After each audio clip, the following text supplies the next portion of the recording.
আলিমাত নাফসুম মা কদ্দামাত ওয়া আখারাত। উঠে যখন আল্লাহর দরবারে হিসাব দেওয়ার জন্য যাবে, আমলনামা দেখতে পাবেন। আহারে আমি কেন মাহফিলে বসলাম না, কেন রে দোকানে বসেছিলাম, এটা শূন্যস্থান দেখাচ্ছে কেন, আজান দিয়েছে মসজিদে কেন গেলাম না রে, রমজান মাসে কেন রোজা রাখলাম না। কোন আমল সে ছুড়ে এসেছে, কোন আমল সে রেখে এসেছে, কোন আমল অগ্রে পাঠিয়েছে, সেই তার ব্যক্তিগত জীবনে কতগুলো ভালো কাম করেছে। নামাজ, রোজা, হজ, যাকাত, তাসবিহ, তাহলিল, ইবাদত, রিয়াজত, সব ভালো কাজগুলো সে দেখতে পাবে। অন্যায়, পাপাচার, বেবিচারগুলো সে যে কাজগুলো করে নাই সেইগুলো সে দেখতে পাবে। এমনকি ভালো দান সৎকা করেছে সেইগুলো দেখতে পাবে। দান সৎকা করে নাই মিরাজ সূত্রে তার ছেলে মেয়ে পরিবার পরিজনের জন্য রেখে যাওয়া সম্পদগুলো সে দেখতে পারবে। তখন শত আফসোস করবে। ওখান থেকে কতগুলো মানুষকে আল্লাহ ফাকরাও করবে। ওয়ানাসুকুল মুজরিমিনা ইলা জাহান্নামা বিরদা। হেঁটে যাবে যে ওখান থেকে কতগুলোকে আল্লাহ বলবেন এদেরকে গ্রেফতার করো, এদের জিহ্বা শুকিয়ে দাও, এদের জিহ্বা টেনে বের করো, এদের কলিজা শুকিয়ে দাও। বড় নাফরমান, বড় জালেম, আমি আল্লাহর বিধান, আমি আল্লাহর আইন, আমি আল্লাহর হুকুম এরা মানে নাই, এদেরকে গ্রেফতার করো। তো কি করবা? ইয়াউমা তুকাল্লাবু উজুহুহুম ফিন্নার। কতগুলো বান্দাকে জাহান্নামে পিলারের সাথে বেঁধে দেওয়া হবে, হাত পা বাঁধা। ইয়াউমা তুকাল্লাবু উজুহুহুম ফিন্নার। চেহারাতে আগুনের কয়লা দিয়ে ছেকা দেওয়া হবে। তখন তারা কি বলবে? ইয়াকুলুনা ইয়া লাইতানা আতা'আনা আল্লাহ ওয়া আতা'আনার রাসূলা। হায় হায় হায় হায়, কি করলাম রে, দুনিয়ার জমিনে এত সুযোগ থাকা সত্ত্বেও আল্লাহ এবং দয়াল নবীজির গোলামি কেন করলাম না। শত আফসোস করবে, কান্না করবে, আল্লাহ জবানটারে শিল গলা করে দেবে। ওইখানে আর কথা বলার কোনো সুযোগ। আপনি অতটুকু চিনবেন, আপনার বাবা, দাদা, দাদার দাদা, এর পরবর্তী জেনারেশন সম্পর্কে আমাদের শতকরা 95 মানুষের নামও জানা থাকে না, ঠিক না? আপনার বাবার নাম, দাদার নাম অথবা দাদার দাদা, এতটুকু। এর পরবর্তীতে অনেকের নামও জানা। এইভাবে একদিন আমরা যখন চলে যাব, আমাদের ছেলেরা, আমাদের নাতিরা, আমাদের পতিরা আমাদেরকে একটু খেয়াল করবে। এর পরবর্তী আমরা আবার বিলীন হয়ে যাব, হারিয়ে যাব। কোথায় হারিয়ে যাব? অনেকের অন্তর থেকে, সিটকতিয়ান থেকেও আমাদের নামগুলো মুছে যাবে, কেউ স্মরণ রাখবে না। একদিন এইভাবে হিসাব করে দেখেন তো, ঠান্ডা মাথায় কত মানুষ আমরা এ পর্যন্ত দাফন করে দিয়েছি, কত মানুষকে আমরা বিদায় দিয়েছি, কত মানুষের জানাজা আমরা আদায় করেছি। যুগ যুগ ধরে অসংখ্য মানুষ চলে গেছে, আসার কোনো আর ব্যবস্থা নাই। আপনি আমি সাময়িক সময়ের জন্য দুনিয়াবি ধন সম্পদগুলো যদিও ভোগ করি, বংশ পরস্পরায় পরবর্তী জেনারেশনের এরা ভোগ করবে, এরপরে আবার অন্য। এইভাবে হাত বদল হবে, মালিকানা পরিবর্তন হবে, মালিকানা চেঞ্জ হবে। আমরা জানি না আপনার আমার আজকে হয়তো মালিকানা রহিত হয়ে যাবে কিনা। অনেকে রাত্রে ঘুমায়েছেন, ফজর বেলায় মসজিদের মাইকে আজানে বলে দেওয়া হয়েছে অমুক ইন্তেকাল করেছেন। নিঃশ্বাস যতক্ষণ আছে আপনার মালিকানা ততক্ষণ আছে, নিঃশ্বাস নাই আপনার মালিকানা ক্যান্সেল হয়ে গেছে। আপনার ওয়ারিসান সূত্রে সমস্ত সম্পদের মালিক কেউ না কেউ মালিকানা হয়ে গেছে। ছেলে, মেয়ে, স্ত্রী, পরিবার পরিজন সবাই এই সম্পদগুলো ভাগ বন্টন করে নিয়ে যাবে। আপনার আমার থাকবে কি? আপনার আমার এই দুনিয়াতে রেখে যাওয়া সম্পদগুলো এটা বুক করার আর কোনো সুযোগ নাই। আপনি কিয়ামত পর্যন্ত যদি চিৎকার করেন, একটা সেকেন্ডের জন্য মাহফিলে বসার জন্য হাজার কোটি বার আর্তনাদ করলেও আপনাকে আর সেই সুযোগ দেওয়া হবে। দোকানে দাঁড়িয়ে আছেন, দাঁড়িয়ে থাকেন, মাহফিল তো চলে যাবে, আগামী বছর মাহফিল হবে। আগামী বছর মাহফিলের আগে আগে যদি আপনি মারা যান, তাহলে সেকেন্ড বার আপনি আবার মাহফিলে বসবেন, এই ধরনের ক্যাপাসিটি আর সুযোগ দেওয়া হবে না। নামাজ, রোজা, হজ, যাকাত, তাসবিহ, তাহলিল, ইবাদত, রিয়াজত, মুরাকাবা, মুশাহাদা, মিলাদ, কিয়াম, তাসবিহ, তাহলিল, দান, সদকা, খায়রাত সবগুলো বন্ধ। আমার নবীজি বলেছেন, ইজা মাতাল ইনসানু ইনকাতা আনহু আমালুহু, মানুষ যখন মারা যাবে তার যাবতীয় আমলের অ্যাকাউন্টগুলো লক করে দেওয়া হবে, আমলের অ্যাকাউন্টগুলো বন্ধ হয়ে যাবে। আপনার ব্যক্তিগত পক্ষ থেকে কোনো আমল ওই অ্যাকাউন্টের ভিতরে আর যোগ করা সম্ভব হবে না। একদিন অ্যাকাউন্টগুলো লক হয়ে যাবে। জানি না কার জন্য এটা শেষ রজনী রব্বে করিম মাহফিল থেকে ফিরার আগে আগে আল্লাহ তাবারক ওয়া তাআলা আমাদের সবাইকে আল্লাহ পুত পবিত্র জিন্দেগি দান করুক। সবাই বলুন আমিন। ঈসা আলাইহিস সালাতু ওয়াস সালামের এক উম্মত ঈসাঈ, ওনার কাছে হযরতে সাইয়্যিদানা খাজা কিজির আলাইহিস সালাতু ওয়াস সালাম আগমন করতেন। ওই সময়কার একজন বাদশা এই খবর জানতে পারলেন যে এই যুবকের দরবারে আল্লাহর ওলি হযরতে খাজা কিজির আলাইহিস সালাতু ওয়াস সালাম আগমন করেন। তো বাদশার অন্তরে আকাঙ্ক্ষা হলো যে আমি একটু করে খাজা কিজির আলাইহিস সালামের সাথে সাক্ষাৎ করব, তবে আমি তো পারবো না, এই যুবকের মাধ্যমে। যুবককে ডাকা পাঠালেন, যুবক তোমার দরবারে, তোমার কাছে, তোমার হুজুরায় যে একজন আল্লাহর ওলির আগমন হয়, উনি আসলে ওনাকে নিয়ে আমার দরবারে যাবেন। দাওয়াত দেওয়া হলো, অনেক লম্বা ঘটনা। উনি দাওয়াত রিসিভ করেছেন। কিজির আলাইহিস সালাম আসার পরে বাদশার দরবারে নিয়ে গেলেন, বৈঠক দেওয়া হলো। দেওয়ার পরে বলতেছে, হুজুর আপনি তো অনেক দীর্ঘ হায়াত নিয়ে এই পৃথিবীতে বিচরণ করতেছেন, এমন একটা তাআজ্জুব, এমন একটা অলৌকিক, এমন একটা ইতিহাস আপনি আমার সামনে তুলে ধরুন যেখান থেকে আমি কিছু শিক্ষা নিতে পারি, শিক্ষা অর্জন করতে পারি। তখন হুজুর কিজির আলাইহিস সালাতু ওয়াস সালাম বলেন, বাবা শোনো, আমি একদিন সফরে যাচ্ছিলাম। প্রতিমধ্যে আমি দেখতে পেলাম কতগুলো মানুষ পাহাড় থেকে গাছ, বাঁশ এগুলো কেটে বোঝাই করে নিয়ে যাচ্ছেন। ওই রাস্তা দিয়ে আমি আর গেলাম না। প্রায় 500 বছর পরে ওই রাস্তা দিয়ে যখন আমি আবার আসতেছিলাম, প্রতিমধ্যে আমি দেখতে পেলাম এটা একটা সমতল ভূমি, পাহাড় নাই। মানুষ ওই চারণভূমিতে গরু, মেষ, ওট, ছাগল, দুম্বা এগুলো চড়াচ্ছে ওই চারণভূমিতে। তো আমি এদেরকে জিজ্ঞাসা করলাম, বাবা এটা তো বিশাল একটা পাহাড় ছিল, এই পাহাড়টা কখন সমতল ভূমিতে পরিণত হয়েছে আমাকে একটু বলো তো।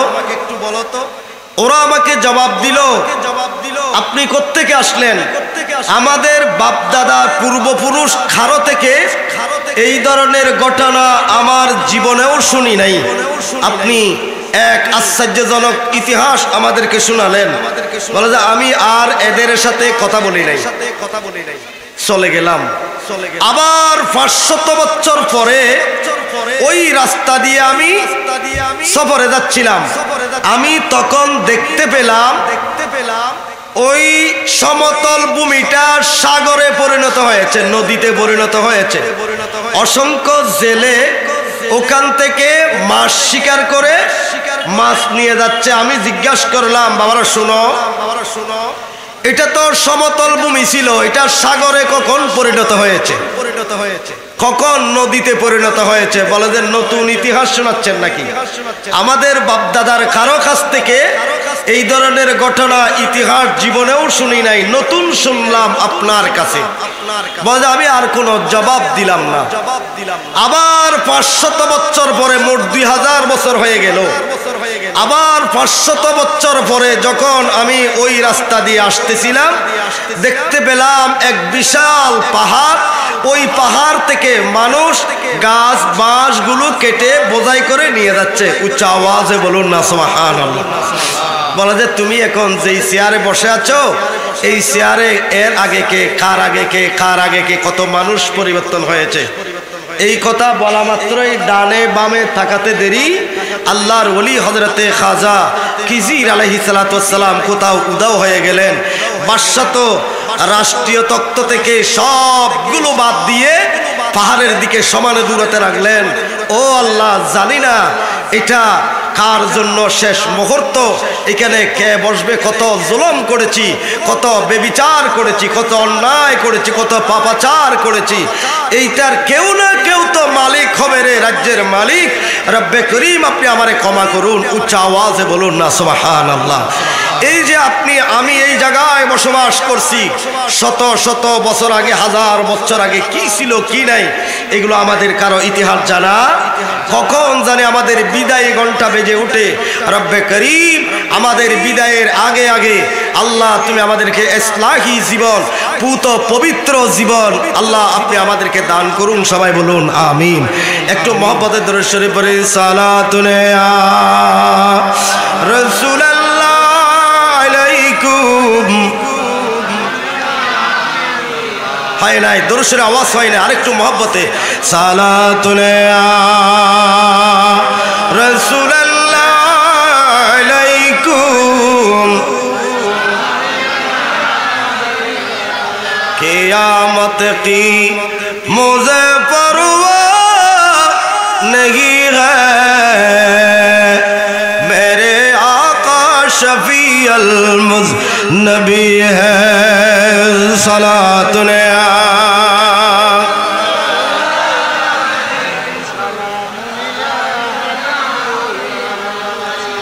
मुहम्मद मुस्तफा नूरुन अला नूर, तमन्नाए खुदा नूरुन अला नूर।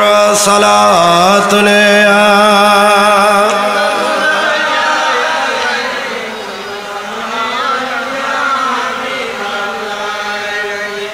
আমরা দেখতে পাচ্ছি আমাদের উপরে আসমান, নিচে জমিন। আল্লাযী জাআলা লাকুমুল আরদা ফিরাশা ওয়াস সামাআ বিনাআ। আল্লাহ এই জমিনকে বানিয়েছেন বিছানা, আসমানকে বানিয়েছেন ছাদ। কোনো ফিলার নাই, খুঁটি নাই। আল্লাহ তাবারক ওয়া তাআলা কুদরতি ভাবে রব্বে করিম আসমান একটি নয়, দুইটি নয়, 7টা আসমান আল্লাহ আমাদের মাথার উপরে সৃষ্টি করেছেন। বলুন সুবহানাল্লাহ। কত বড়, কত বিশাল এটা! এই জমিন থেকে 500 বছরের রাস্তা। একটা ভেদ ঘনত্ব হলো 500 বছর। আবার প্রথম আসমান থেকে দ্বিতীয় আসমানের ফাঁকা রয়েছে 500 বছর। ওখান থেকে আবার দ্বিতীয় আসমান শুরু। দ্বিতীয় আসমানের ঘনত্ব ভেদ হলো 500 বছর এর রাস্তা। এরপরে এইটার পরে আবার 500 বছরের রাস্তা খালি। এইভাবে আল্লাহ তাবারক ওয়া তাআলা 7টি আসমান আল্লাহ কুদরতি ভাবে বান্দাদের জন্য আল্লাহর নবীর উসিলায় সৃষ্টি করেছেন। উচ্চ আওয়াজে বলুন সুবহানাল্লাহ। আল্লাহ আসমান বানালেন, জমিন বানালেন। এক সময় যখন বান্দা আল্লাহর কথা বাদ দিয়ে, আল্লাহর নবীর আদর্শ বাদ দিয়ে নিজের ব্যক্তিগত জীবন, পারিবারিক জীবন, সামাজিক জীবন, প্রতিটি স্তর আল্লাহকে ভুলে গিয়ে যখন মানুষ নিজের পাপাচার বেবিচার যখন লিপ্ত হয়ে যাবে, রব্বে করিম আল্লাহ প্রলয় ঘটাইয়া দিবেন। শুধু অর্ডার করবেন, ইসরাফিল সিংহায় ফু দিয়ে দাও। ফু দিতে দেরি, আল্লাহর আসমানগুলো টুকরো টুকরো হয়ে পড়তে দেরি নাই। কিভাবে? বিসমিল্লাহির রহমানির রহিম। ইয়া আইয়ুহান নাসু ইত্তাকু রাব্বাকুম ইন্না যালযালাতাস সাআতি শাইউন আযীম। বলুন আল্লাহু আকবার। আল্লাহ বলছেন, হে মানবগণ, তোমরা তোমাদের রবকে ভয় করো, তোমাদের স্রষ্টাকে ভয় করো। কিয়ামতের মহাপ্রলয় বড়ই ভয়ঙ্কর। 91 ঘূর্ণি তুফান যারা দেখেছেন তারা 1000 কোটি ভাগের 1 ভাগ হলেও অনুমান করতে পারবে। 60-এর তুফান যারা দেখেছে তারা 100 ভাগের 1 ভাগ হলেও অনুমান করতে পারবে। সামান্য একটা সাইক্লোন, একটা তুফানের কারণে গাছপালা সবগুলো তছনছ হয়ে যায়। আল্লাহ তাবারক ওয়া তাআলা বলছেন, বান্দারে, কিয়ামতের মহা ভয়ঙ্কর প্রলয়কে তোমরা ভয় করো। যখন আল্লাহ অর্ডার করবেন, ইযাস সামাউন ফাতারাত ওয়া ইযাল কাওয়াকিবুন তাসারাত ওয়া ইযাল বিহারু ফুজ্জিরাত ওয়া ইযাল কুবুরু বুসিরাত। আল্লাহর অর্ডারের সাথে সাথে আসমান ফেটে যাবে, টুকরা টুকরা হয়ে আসমান পড়তে থাকবে। ওয়া ইযাল কাওয়াকিবু তাসারাত, নক্ষত্রগুলো ঝরে ঝরে পড়বে। কিভাবে? বড়ই গাছত বড়ই ফাকিলি এনে জাকাত দিলি দেন উড় করে পড়ে। আল্লাহর অর্ডারের সাথে সাথে কোটি কোটি গ্রহ নক্ষত্র উপগ্রহ সবগুলো তারকারাজিগুলো ঝরে ঝরে পড়তে থাকবে। ওয়া ইযাস সামাউন ফাতারাত ওয়া ইযাল কাওয়াকিবু তাসারাত ওয়া ইযাল বিহারু ফুজ্জিরাত। সাগরের পানি, লবণাক্ত পানি, মিষ্টি পানি একাকার হয়ে যাবে, পানিগুলো উতরাইতে থাকবে। সাগরের পানি সবগুলো একাকার হয়ে মিক্সার হয়ে যাবে। সাগরের পানিগুলো বাষ্প হতে থাকবে, উতরাইতে থাকবে। ওয়াইজাল কুবুরু বুসিরাত, কবরের দরজাগুলো খুলে দেওয়া হবে। সেই আদম সফিউল্লাহ আলাইহিস সালাম থেকে মহাপ্রলয়ের আগ পর্যন্ত যে যেখানে দাফন করা হয়েছে, কেউ সাগরের পারে, কেউ নদীর পারে, কেউ ঝোপঝাপে, যাকে যেখানে দাফন করা হয়েছে সেখান থেকে আল্লাহ তাবারক ওয়া তাআলা এদেরকে উঠিয়ে দেবেন। সবাই উঠে আল্লাহর দরবারে হিসাব দেওয়ার জন্য রওনা হবে। ওয়াইযাল কুবুরু বুসিরাত, কবরের দরজাগুলো ফটকগুলো খুলে দেওয়া হবে, মানুষগুলোকে কবর থেকে উঠিয়ে দেওয়া হবে। তো বলতে পারেন অনেকে সাগরের তলায়, অনেকে মাছের পেটে মাছ খেয়ে ফেলেছে, অনেকে বাঘে খেয়ে ফেলেছে, অনেকে সাপে খেয়ে ফেলেছে, মাটি খেয়ে ফেলেছে। তো এগুলো আবার কিভাবে জীবিত হবে? সূরা বাকারার 259 নম্বর আয়াতে জাতিকে কিয়ামত পর্যন্ত শিক্ষা নেওয়ার জন্য একটা আল্লাহ তাবারক ওয়া তাআলার কুদরতের কথা বর্ণনা করেছেন। আল্লাহর নবী হযরতে সাইয়েদনা উযাইর আলাইহিস সালাতু ওয়াস সালাম সফরে যাচ্ছিলেন। কোথায় দিয়া? বর্তমান ফিলিস্তিন বাইতুল মুকাদ্দাসের বিশাল একটা সুসজ্জিত একটা শহর ছিল। গোটা পৃথিবী ব্যাপী চারজন ব্যক্তির কর্তৃত্ব ছিল, চারজন গোটা পৃথিবীকে শাসন করেছে। তন্মধ্যে দুইজন ঈমানদার, একজন হযরতে সাইয়েদনা সুলাইমান আলাইহিস সালাতু ওয়াস সালাম, আরেকজন হলেন বাদশা সেকান্দর, যাকে জুলকারনাইন বলা হয়। দুইজন কাফের, একজন হলেন নমরুদ, আরেকজন হলো বখতে নসর। যুগে যুগে কালে কালে সময়ে সময়ে আল্লাহওয়ালা বান্দাদের উপর অবিচার হয়েছে, জুলম হয়েছে, নির্যাতন করা হয়েছে। পৃথিবীর সব চাইতে প্রাচীনতম গৃহ নিজে নিজে কথা বলতেছেন যাওয়ার সময়, আল্লাহ এই মৃত শহর সহ মৃত মানুষগুলোকে আল্লাহ কিভাবে জীবিত করবেন, নিজে নিজে বললেন। কিছুক্ষণ পরে তিনি কিছু দূর যাওয়ার পর একটা গাছের নিচে রেস্টে গেলেন, বিশ্রামে গেলেন।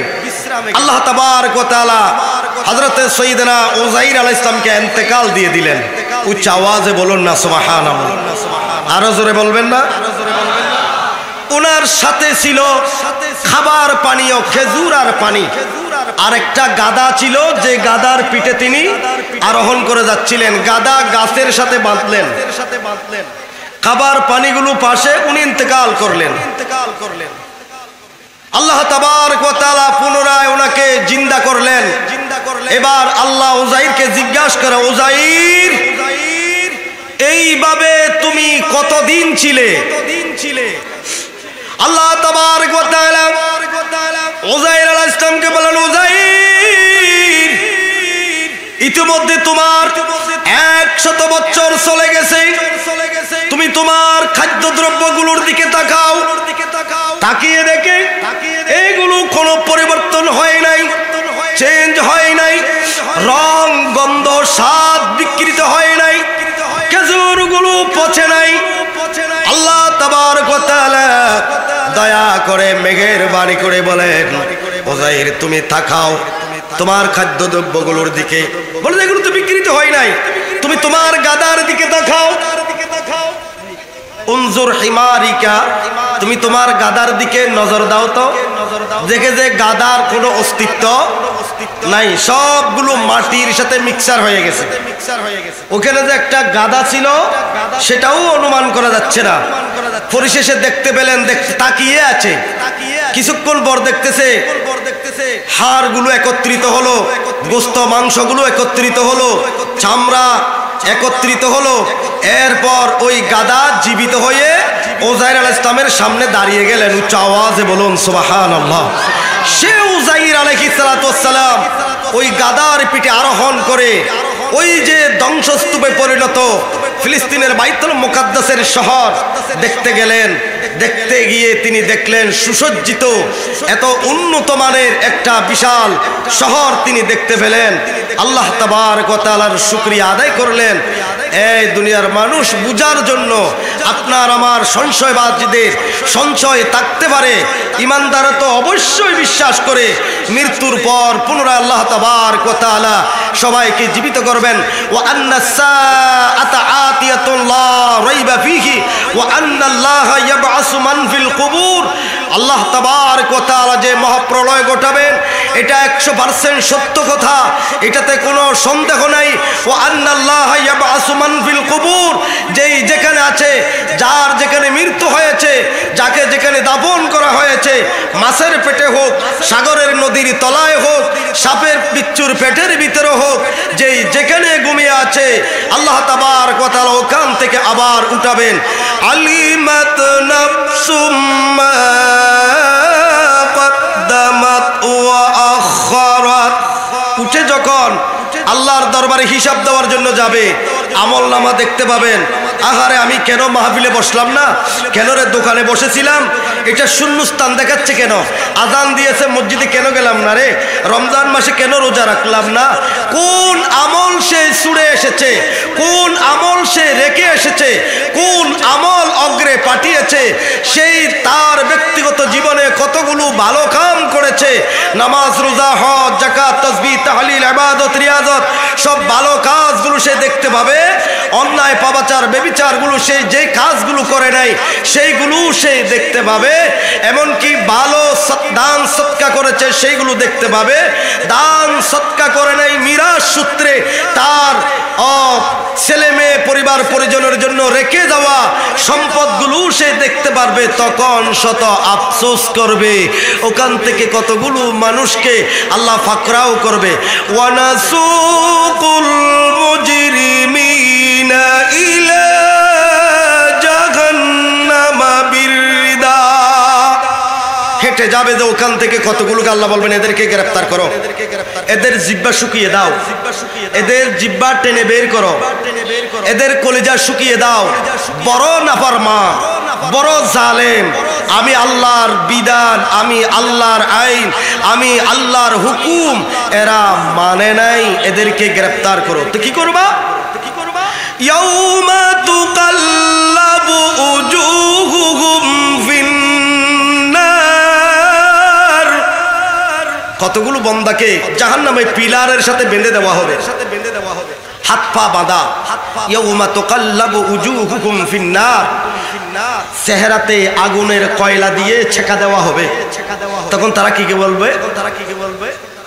ইয়াকুলুনা ইয়া লাইতানা আতা'আনা আল্লাহ ওয়া আতা'আনা আর-রাসূলা, হায় হায় হায় হায়, কি করলাম রে, দুনিয়ার জমিনে এত সুযোগ থাকা সত্ত্বেও আল্লাহ এবং দয়াল নবীজির গোলামি কেন করলাম না?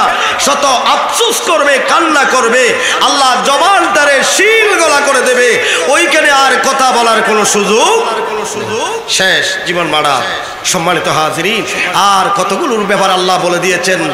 এই হাজার হাজার লক্ষ লক্ষ জনতার ভিতরে আল্লাহ তাবারক ওয়া তাআলা কতগুলোকে চূড়ান্ত বিজয়ী দেবেন। ইন্না লিল মুত্তাকিনা মাফাজা, যারা মুত্তাকি তাকওয়াবান পরহেজগার তাদেরকে আল্লাহ তাবারক ওয়া তাআলা চূড়ান্তভাবে আল্লাহ বিনা হিসেবে জান্নাতের মালিক বানিয়ে দেবেন, বলুন সুবহানাল্লাহ। সম্মানিত হাজিরিন, সে কিয়ামতের মহাপ্রলয়কে ভয় করুন, আল্লাহর দরবারে হিসাব দেবেন, দিতে হবে অবশ্যই অবশ্যই আল্লাহর আদালতের কাঠগড়ায় দাঁড়াতে হবে। ইয়াউমা ইয়াকুমুন নাসু লিরাব্বিল আলামিন, কোটি কোটি বান্দা আল্লাহর আদালতের কাঠগড়ায় দাঁড়িয়ে থাকবে, পায়ের তালু থেকে মাথার তালু পর্যন্ত মগজগুলো দুধ ফাতিলে দিয়া যদি আপনি ও আগুন অতিরিক্ত দেন, দুধগুলো যেভাবে পাতিল থেকে বেশে বেশে পড়ে, অনেকের পায়ের তালু থেকে মাথার তালু পর্যন্ত মগজগুলো টক বক করে সিদ্ধ হয়ে নাক দিয়ে কান দিয়ে বেশে বেশে পড়তে থাকবে। ইয়া নফসি করে করে আত্মচিৎকার ছাড়া কোনো ভাষা নাই। রব্বে করিম আমাদেরকে এখনো সুযোগ দিয়েছে, ইল্লা মান তাবা ওয়া আমানা ওয়া আমিলা আমালান সালিহান ফাউলাইকা ইউবাদদিলুল্লাহু সাইয়্যাতিহিম হাসানাত ওয়া কানা আল্লাহু গফুরার রহিমা। ও বান্দা, যদি তোমরা তওবার মতন তওবা করতে পারো, ঈমানকে যদি নবায়ন করতে পারো, যদি তওবা করার পরে ঈমান আনো, তোমার অতীত জীবনের সমস্ত গুনাহগুলো আমি আল্লাহ তাবারক ওয়া তাআলা ধুয়ে মুছে তোমাদেরকে পবিত্র জিন্দেগি দান করব, বলুন আমিন। আল্লাহ তাবারক ওয়া তাআলা এই আজিমুশ শান নূরানি ঈমানি ইরফানি মাহফিলের উসিলায় আমাদের ঈমান আকীদা আমল দুরুস্ত করে জান্নাতি মেহমান হওয়ার জন্য আল্লাহ আমাদেরকে কবুল করুক, সবাই বলুন আমিন। এই মাহফিল আপনাদের এই এলাকায় দরকার আছে না নাই? কার কার দরকার আছে একটু হাত উঠান তো দেখি। আল্লাহু আকবার, ইয়া রাসূলুল্লাহ, জিন্দাবাদ জিন্দাবাদ। আর এলাকায়েন এই বর্তমান ফাসাদুর যুগত 50,000 1 লাখ টাকা খরচা করি মানুষ কক্সবাজার জাগিয়ে বেড়াইতো, গান বাজাই দিয়ে রে ন অলরার পরিশ্রম প্রবাসী দেশত বাইরে যে যেতুন ভাজ্যুন মেঘোয়া মরতোয়া আবাল বিদ্যা বনিতে বুড়া মানুষ এতে লই খনকিয়া বাত না যায় কে 10 টাকা হইলো দিরি সরি গিয়ে কে দোয়াইলো গজি, ঠিক আছে না? এই মাহফিল আরো বৃহৎ আকারে এই এলাকার দরকার আছে না নাই? মাতন আছে না? আল্লাহ কবুল করক, আমিন খন। আরেকখানা মহব্বত এখন আমিন। আল্লাহ সুবহানাহু ওয়া তাআলা এই এলাকার রূপ পরিবর্তন করাই ঈমান আকীদা, ইসলামী আখলাক, ইসলামী তাহাজ্জুদ তামাদ্দুন আল্লাহ আর ধরে রাখি আহলে সুন্নাত ওয়াল জামাতের কায়েমার দায়েম রাখক আমিন। ওয়া আখিরু দাওয়ানা আলহামদুলিল্লাহি রাব্বিল আলামিন। আসসালামু আলাইকুম ওয়া রাহমাতুল্লাহি ওয়া বারাকাতুহু।